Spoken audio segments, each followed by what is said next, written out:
Hello student, आज हम पढ़ेंगे क्लास सेकेंड का व्याकरण का पाठ 12 पर्यायवाची शब्द। पर्यायवाची शब्द आज पढ़ेंगे हम लोग। चलिए पढ़ना शुरू करते हैं। समान अर्थ बतलाने वाले शब्द पर्यायवाची शब्द कहलाते हैं। यानी ऐसे शब्द जो समान अर्थ देते हों, एक जैसा ही अर्थ देते हों, ऐसे शब्दों को हम पर्यायवाची शब्द कहते हैं। यानी शब्द तो अलग अलग लेकिन अर्थ सबका एक। ऐसे जो पूरे शब्द समूह होता है ऐसे शब्दों का, उसे हम पर्यायवाची शब्द कहते हैं। जैसे उदाहरण स्वरूप आपको दिया हुआ है, जैसे यह है फूल, चित्र देखिए, फूल इसका नाम है। फिर है ये पुष्प, सुमन और कुसुम। अगर हम फूल को पुष्प कहें या सुमन कहें या कुसुम कहें, ये तीनों शब्दों का अर्थ होगा फूल। यानी शब्द अलग अलग लेकिन अर्थ एक ही। तो इस तरह से दूसरा चित्र भी देखिए, ये चित्र देखिए, ये है सूर्य। सूर्य के भी कई शब्द हैं पर्यायवाची। सूर्य को हम रवि कहते हैं, सूरज भी कहते हैं और दिनकर भी कहते हैं। सूर्य के और भी पर्यायवाची हैं, जैसे आदित्यनाथ है, आदित्य है, दीनानाथ है, भास्कर है, भानु है। ये सब सूर्य के ही पर्यायवाची शब्द हैं। तो सूर्य को हम रवि कहें, दिनकर कहें या सूरज कहें, ये तीनों शब्द रवि, दिनकर, सूरज, तीनों शब्दों का अर्थ एक है सूर्य। यानी ये तीनों शब्द समान अर्थ बतला रहे हैं और ऐसे शब्दों को ही हम कहते हैं पर्यायवाची शब्द, जो समान अर्थ बताते हैं। तीसरा चित्र देखिए, यहाँ है तीसरा चित्र और यह है तालाब का चित्र। अब तालाब को हम सर कहें, ताल कहें या सरोवर कहें, तीनों का अर्थ एक ही होगा तालाब। सर, सरोवर या ताल, ये तीनों शब्दों का अर्थ है तालाब। तो ये जो तीन शब्द हैं वो तालाब शब्द के पर्यायवाची शब्द हैं, यानी समान अर्थ देने वाले शब्द हैं। तो इस तरह से आप उदाहरण द्वारा भी इसको समझ लेंगे कि पर्यायवाची शब्द का अर्थ होता है समान अर्थ बतलाने वाले शब्द। जैसे शब्द कई हैं लेकिन अर्थ एक ही है। जैसे एक बालक हो, मान लीजिए उसके कई नाम हो लेकिन बालक एक ही हो, ऐसे शब्द कई हैं लेकिन सबका अर्थ एक ही है। तो आपको याद रखना होगा कि इस पर्यायवाची शब्द में, पर्यायवाची जो शब्द है वो समान अर्थ देता है, एक जैसा ही अर्थ देता है। शब्द अलग अलग लेकिन सबका अर्थ एक ही होता है। तो चाहे पर्यायवाची शब्द हो, चाहे विलोम शब्द हो, चाहे लिंग हो, चाहे वचन हो, इन शब्दों को आपको याद करना होगा। तो इसमें भी कई शब्द दिए हुए हैं और उनके पर्यायवाची दिए हुए हैं, यानी कि समान अर्थ बताने वाले कई शब्द दिए हुए हैं। पर्यायवाची शब्द यानी समान अर्थ बताने वाले शब्द।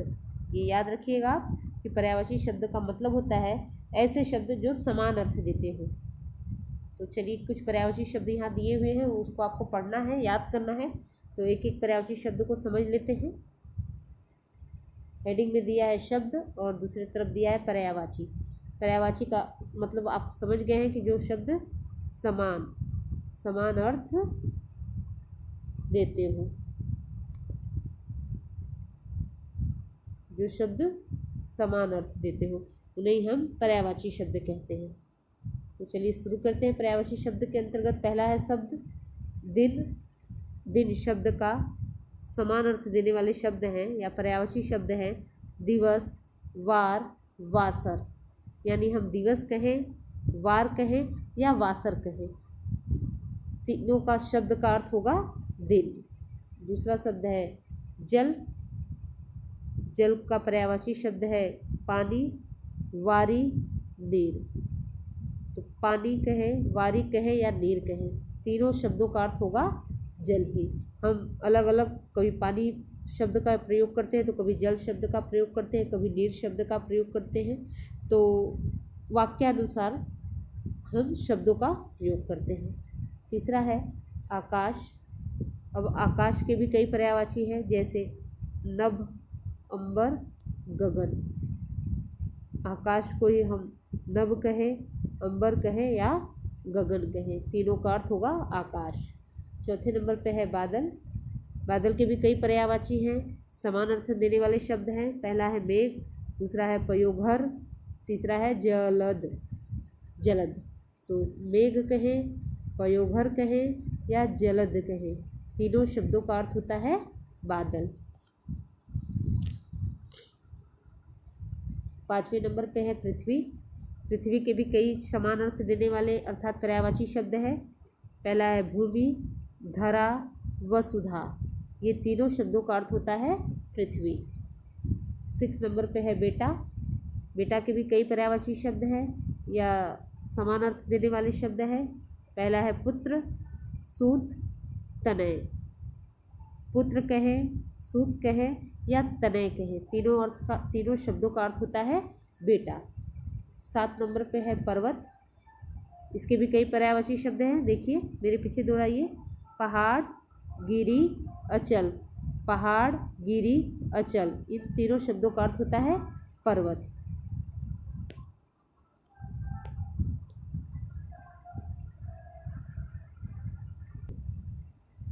आठ नंबर पे है बाग। इसके भी कई पर्यायवाची शब्द हैं। पहला है बगीचा, दूसरा है उपवन और तीसरा है बगिया। बगीचा कहें, उपवन कहें या बगिया कहें, तीनों शब्द का अर्थ है बाग। 8 नंबर पे है राजा। इसके भी कई पर्यायवाची शब्द हैं, समान अर्थ देने वाले शब्द हैं। पहला है नृप, भूपति, नरेश। तो राजा के भी कई शब्द हैं। राजा के जैसे जो राजा शब्द है उसके समान अर्थ देने वाले कई शब्द हैं, नृप, भूपति, नरेश। 10 नंबर पे देखिए वर्षा। इसके भी कई पर्यायवाची शब्द हैं या समान अर्थ देने वाले शब्द हैं। पहला है बारिश, बरसात, बरखा। चाहे हम बारिश कहें, बरसात कहें या बरखा कहें, तीनों शब्दों का अर्थ होता है वर्षा। आगे देखिए 11 नंबर पे है घर। घर शब्द के भी कई पर्यायवाची हैं। पहला है गृह, दूसरा है भवन, सदन, आलय, कई शब्द हैं घर के पर्यायवाची यानी समान अर्थ देने वाले शब्द। गृह कहें, भवन कहें या सदन कहें, तीनों शब्दों का अर्थ होता है घर। 12 नंबर पे देखिए है अमृत। अमृत के भी कई पर्यायवाची शब्द हैं, समान अर्थ देने वाले शब्द हैं। पहला है सुधा, दूसरा है पीयूष और तीसरा है सोम। तो ये तीनों शब्दों के अर्थ हैं, तीनों शब्दों का अर्थ है अमृत। उसके बाद 13 नंबर पर है हाथी, जिसे आप इंग्लिश में एलिफेंट कहते हैं। तो हाथी शब्द के भी कई पर्यायवाची शब्द हैं, समान अर्थ देने वाले शब्द हैं। पहला है गज, दूसरा है हस्ती, तीसरा है करी। यानी गज कहें, हस्ती कहें या करी कहें, तीनों शब्दों का अर्थ होता है हाथी अर्थात एलिफेंट। 14 नंबर पे जो है शब्द वो देखिए माता। माता के भी कई पर्यायवाची शब्द हैं, समान अर्थ देने वाले शब्द हैं। माँ, जननी, अम्मा। अम्बा, पहला है माँ, दूसरा है जननी, तीसरा है अम्बा। यानी माँ कहें, जननी कहें या अम्बा कहें, तीनों शब्दों का अर्थ होता है माता। 15 आग। आग का एक पर्यायवाची शब्द है यहाँ अग्नि। ये 2 शब्द गलत दिए हुए हैं, ये आकाश का पर्यायवाची दे दिया है, बुक में रंग दिया है, तो यहाँ एक ही पर्यायवाची दिया है आग का, अग्नि। 16 नंबर पे देखिए ये है आँख शब्द। आँख के भी कई पर्यायवाची शब्द हैं या समान अर्थ देने वाले शब्द हैं। पहला है नेत्र, दूसरा है चक्षु, तीसरा है नयन। नेत्र कहिए, चक्षु कहिए या नयन कहिए, तीनों शब्दों का अर्थ होता है आँख। 17 नंबर पे देखिए शब्द है रात। रात शब्द के भी कई पर्यायवाची शब्द हैं। पहला है रात्रि, दूसरा है रजनी, तीसरा है निशा। तो तीनों शब्दों का अर्थ होता है रात। 18 नंबर पे देखिए शरीर। शरीर शब्द के भी पर्यायवाची 3 दिया हुआ है।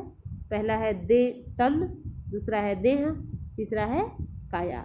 हम तन कहें, देह कहें या काया कहें, तीनों शब्दों का अर्थ होता है शरीर। हम वाक्यानुसार शब्दों का प्रयोग करते हैं। इसके बाद है वृक्ष। वृक्ष के भी कई पर्यायवाची शब्द हैं। यहाँ पहला है पेड़, तरु, तरुवर। तो पेड़ कहें, तरु कहें, तरुवर कहें या विटप कहें, ये तीनों चारों शब्दों का अर्थ होता है वृक्ष। 20 नंबर पे दिया हुआ है स्त्री शब्द। स्त्री शब्द के भी कई पर्यायवाची शब्द हैं, समान अर्थ देने वाले शब्द हैं। पहला है नारी, दूसरा है औरत, तीसरा है महिला। नारी कहिए, औरत कहिए या महिला कहिए, तीनों शब्दों का अर्थ होता है स्त्री। ये तो आप भली भांति समझ गए होंगे। उसके बाद है 21 या 21 नंबर पे गाय शब्द। गाय के भी कई पर्यायवाची है। पहला है गो, दूसरा है धेनु, तीसरा है सुरभि। हम गाय को गौ भी कहते हैं, धेनु भी कहते हैं और सुरभि भी कहते हैं। तीनों शब्दों का अर्थ होता है गाय। उसके बाद 22 नंबर के प्रश्न शब्द को देखिए, ईश्वर। इसके भी कई पर्यायवाची शब्द है। पहला है भगवान, दूसरा है प्रभु, तीसरा है परमात्मा। हम ईश्वर को कई रूप से जानते हैं, कई नामों से जानते हैं, लेकिन सबका अर्थ एक ही है, ईश्वर। जैसे हम भगवान कहें, प्रभु कहें या परमात्मा कहें। 23 नंबर पे देखिए शब्द है चंद्रमा। चंद्रमा के भी कई नाम हैं या कई पर्यायवाची शब्द है। सोम, शशि, इंदु। सोम कहिए, शशि कहिए या इंदु कहिए, तीनों शब्दों का अर्थ होता है चंद्रमा। 24 नंबर पे शब्द है हवा। हवा के भी यहाँ कई नाम दिए हुए हैं या कई पर्यायवाची शब्द दिए हुए हैं, कई समान अर्थ बताने वाले शब्द दिए हुए हैं। पहला है पवन, दूसरा है समीर, तीसरा है वायु। हम पवन कहें, समीर कहें, वायु कहें, इन तीनों शब्दों का अर्थ होता है हवा। 25 नंबर पे लिखा है समुद्र। समुद्र के भी कई पर्यायवाची शब्द दिए हुए हैं या समान अर्थ दिए हुए हैं, समान अर्थ बताने वाले शब्द दिए हुए हैं। पहला है सागर, दूसरा है जलधि, तीसरा है सिंधु। सागर कहिए, जलधि कहिए, सिंधु कहिए, तीनों शब्दों का अर्थ होता है समुद्र। 26 नंबर पे देखिए शब्द दिया है देवता। अब देवता के भी कई अलग अलग नाम दिए हुए हैं, अलग अलग समान अर्थ बताने वाले शब्द दिए हुए हैं। सुर, देव, अमर। सुर कहिए, देव कहिए या अमर कहिए, तीनों शब्दों का अर्थ होता है देवता। यानी ये तीनों शब्द समान अर्थ बता रहे हैं देवता का। और एक लास्ट है इंद्र। इंद्र के भी कई पर्यायवाची शब्द हैं। देवेंद्र, सुरेंद्र, सुरेश। इंद्र जो इंद्रदेव भगवान हैं उनके कई पर्यायवाची शब्द हैं या समान अर्थ बताने वाले शब्द हैं, देवेंद्र, सुरेंद्र या सुरेश। तो इस तरह से ये आप सारे शब्दों को आपको याद करना होगा, क्योंकि इसमें से भी प्रश्न पूछे जाते हैं। किसी भी शब्द का पर्यायवाची आपको एग्जाम में पूछ सकता है कि इस शब्द का पर्यायवाची क्या है। जैसे मैंने आकाश का बताया, समुद्र का बताया, स्त्री का बताया, इसी तरह किसी भी शब्दों का पर्यायवाची आपसे पूछ सकते हैं एग्जाम में। तो अब तक इस सारांश में हमने इस पाठ में क्या सीखा वो बताया गया है इसमें। तो पहले हमने सीखा कि समान अर्थ वाले शब्दों को पर्यायवाची शब्द कहते हैं, समान अर्थ वाले शब्दों को हम पर्यायवाची शब्द कहते हैं। दूसरा हमने सीखा ये शब्द सुनिश्चित होते हैं, यानी इसमें फेरबदल नहीं हो सकती, निश्चित शब्दों के ही समान अर्थ होते हैं और इन शब्दों में फेरबदल नहीं हो सकते। उसके बाद देखिए अभ्यास कार्य में आपने पाठ पढ़ लिया, चलिए अब अभ्यास कार्य देखते हैं। पहला अभ्यास कार्य देखिए, ये है अभ्यास कार्य। उसके अंतर्गत पहला, सही पर्यायवाची के आगे टिक और गलत के आगे क्रॉस का चिन्ह लगाइए। यानी सही पर्यायवाची के आगे सही का निशान और गलत के आगे गलत का निशान। सही के आगे सही का निशान और गलत के आगे गलत का चिन्ह लगाना है। तो कुछ शब्द दिए हुए हैं, 3 विकल्प दिए हुए हैं। जो सही विकल्प है उसके आगे हमें टिक लगाना है और जो गलत विकल्प है उसके आगे क्रॉस लगाना है। तो चलिए शुरू करते हैं इसको करना। पहला नदी, पहला विकल्प है सरिता, दूसरा विकल्प है समीर और तीसरा विकल्प है तटिनी। तो सरिता का पर्यायवाची सही शब्द पे हमें टिक लगाना है। तो पहले हम लगाएंगे सरिता पे टिक, क्योंकि ये नदी का पर्यायवाची है, सही है। और दूसरा है तटिनी, ये भी नदी का ही पर्यायवाची शब्द है, यानी सरिता कहिए या तटिनी कहिए, दोनों का अर्थ होता है, समान अर्थ देता है नदी। इसके बाद देखिए तीसरा प्रश्न संख्या 2, पृथ्वी। पृथ्वी शब्द है, 3 विकल्प दिए हुए हैं। पहला दिया है वसुधा, दूसरा है धरा और तीसरा है तटिनी। तो पृथ्वी का भी आपने पढ़ा था कि कौन कौन सा पर्यायवाची शब्द है। तो वसुधा सही है, पृथ्वी का पर्यायवाची है, और धरा भी पृथ्वी का पर्यायवाची है, यानी वसुधा और धरा इन दोनों शब्दों का अर्थ होता है पृथ्वी, समान अर्थ देते हैं ये। उसके बाद देखिए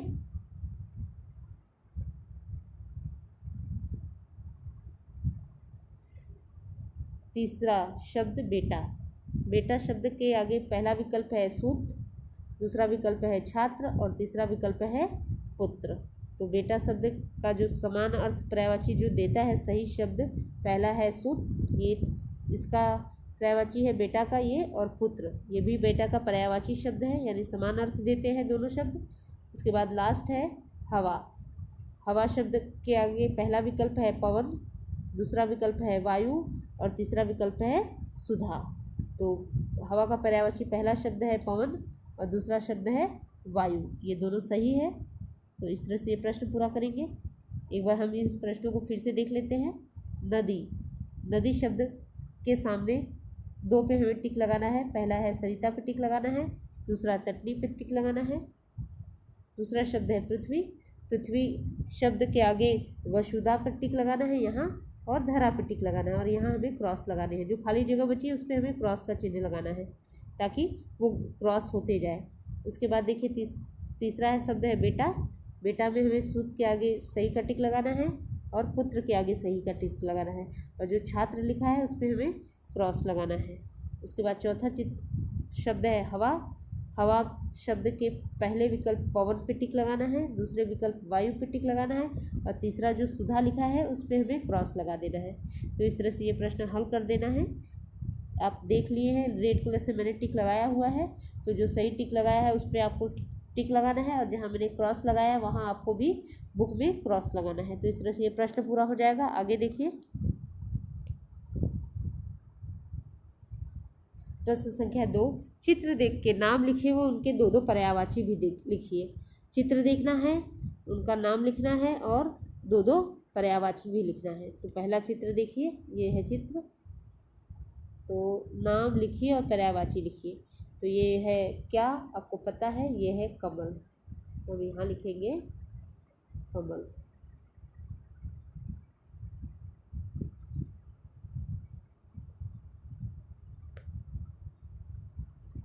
हम यहाँ लिखेंगे इसका नाम कमल। यहाँ हम सब चित्रों के नीचे नाम लिख लेंगे कमल, और यहाँ इसका पर्यायवाची। कमल का पर्यायवाची पहले हमने लिखा पंकज, दूसरा लिखा नीरज। तो इस तरह से चित्र के नीचे नाम और सामने उनके पर्यायवाची। इस तरह से ये प्रश्न पूरा होगा। दूसरा चित्र देखिए, ये चित्र आपने देखा किसका है, तो आपने पहचान लिया है चित्र किसका है। तो चलिए इसका नाम नीचे लिखते हैं। ये चित्र है हाथी का, तो हम लिखेंगे हाथी। हमने हाथी लिख दिया, और हाथी का पर्यायवाची पहले हम लिखेंगे यहाँ गज और दूसरा लिखेंगे हस्ती। तो इस तरह से ये भी पूरा हो जाएगा। नीचे हाथी लिख देंगे और किनारे गज और हस्ती, ये हाथी शब्द का पर्यायवाची है। इसके बाद का चित्र देखिए, ये है चित्र, और इस चित्र के नीचे उसका नाम लिखेंगे। चित्र में आपने पहचान लिया है क्या है, तो चित्र है मोर का, लिखेंगे नीचे मोर। मोर लिख देंगे ऐसे नीचे, और मोर का पर्यायवाची पहले लिखेंगे मयूर, दूसरा लिखेंगे सीखी या केकी। ये दोनों पर्यायवाची है मोर के। सीखी भी लिख सकते हैं आप और केकी भी लिख सकते हैं। तो मैंने दोनों ऑप्शन में दे दिया है, आप जो भी लिखना चाहे लिख सकते हैं। तो इस तरह से ये प्रश्न पूरा होगा। उसके बाद दूसरा चित्र देखिए, ये उसके बाद ये चित्र आपने पहचाना किसका है, आप सबने पहचान लिया है। तो नीचे उसका नाम लिखेंगे, नीचे हम लिखेंगे गाय। गाय लिख देंगे हम, और आपको ये पहचान में आ गया है कि ये गाय का चित्र है। तो पहला गाय का पर्यायवाची हम लिखेंगे कामधेनु, दूसरा लिखेंगे गौ। तो इस तरह से गाय का पर्यायवाची हम यहाँ लिख देंगे। इस तरह से ये प्रश्न पूरा हो जाएगा। आगे का चित्र देखिए, यह है चित्र, इसको भी आपने पहचान लिया है कौन है। तो नीचे पहले उसका नाम लिखेंगे, हम यहाँ लिखेंगे राजा। राजा लिख देंगे, फिर उसके ठीक सामने उसका पर्यायवाची लिखेंगे भूपति, दूसरा पर्यायवाची लिखेंगे नरेश। तो इस तरह से ये प्रश्न पूरा होगा। ये चित्र देखिए, ये चित्र आपने देख लिया, आप पहचान गए हो क्या है ये। तो नीचे लिखेंगे हम पेड़, पेड़ लिख देंगे। और उसके इधर हम लिखेंगे उसका पर्यायवाची। पेड़ का पर्यायवाची पहले लिखेंगे तरु, दूसरा विटप लिख देंगे। तरु, तरुवर, विटप, वृक्ष, कुछ भी लिख सकते हैं। तो इस तरह से हम कर देंगे। यहाँ वृक्ष भी लिख सकते थे हम, तो ये तरु और विटप में हमने लिखा है पर्यायवाची। तो इस तरह से ये प्रश्न पूरा हो जाएगा। तो आप हमने समस्त पुस्तक अभ्यास भी पूर्ण कर लिया है, पाठ भी पढ़ लिया है। तो आज के लिए बस इतना ही, मिलते हैं नेक्स्ट क्लास में। Thank you student.